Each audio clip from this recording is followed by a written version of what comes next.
afternoon, University of North Dakota and the greater Grand Forks area on this November 2nd. My name is Jared Swanson. Starting with a look outside, absolutely nothing going on out there. Bright and sunny skies. We do have a very warm temperature sitting around 64 right now with a northwest wind hanging around that 10-mile-an-hour mark for us. Temperatures across the region, we're seeing 62 in Fargo, 70 in Bismarck, 71 in Minot, as well as Pierre, South Dakota. 50s for most of Minnesota, 57 in Minneapolis, 67 though down in Marshall, Minnesota. Across the nation, cold temperatures up in New England, warm temperatures everywhere else it seems, 67 in New Orleans, as well as Oklahoma City and Kansas City, 77 in Denver and 66 in Albuquerque.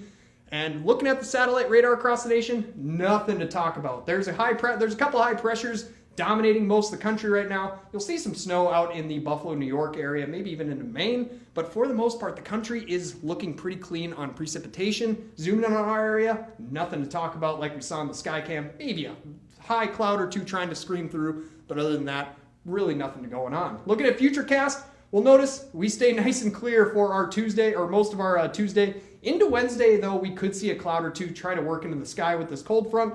But other than that, no real impacts to be expected with that, any precipitation or anything. But as we get into our Thursday, Friday, we could see the winds start to pick up with this next approaching system. And maybe into the weekend, we could have some snow to talk about or some rain.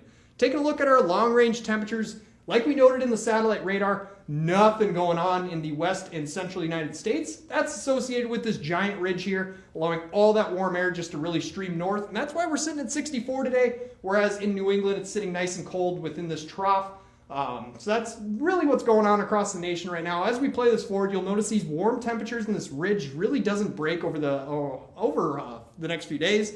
And as we work into later in the week, we could start to see what looks like a trough start to trying to work into the Washington, maybe Pacific Northwest, and that trough is going to dig. It is going to dig all the way down to Arizona, Nevada. It's going to really get going down in there, and by Friday, we could maybe start to see the influence from this trough on our temperatures, maybe getting a little lower than what we've been seeing for the past few days, or what we will be seeing for the past few days.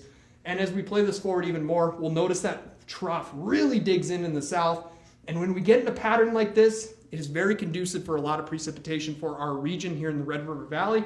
So we're just going to have to watch, whether that's rain, snow, or what, but watch for this weekend and early next week. We could be looking at some big hitters working into our area. Taking a look at temperatures tonight, we're going to be sitting at a nice and cool 34. The moon will be pretty clear out there with breezy winds, southwest around 8. Tomorrow we will be sitting nice and warm again, 64. We're 20 degrees above our average temperature. The winds will be picking up though, west-southwest 10 to 15. And for our 7-day outlook, we're seeing those 60s hang around for most of the week. And then there's that influence of the trough as we get into the weekend. That wind's really going to pick up for Saturday. And then Sunday, we could be talking about our first real snowmaker. Thanks for watching UND Weather Update. My name is Jared Swanson.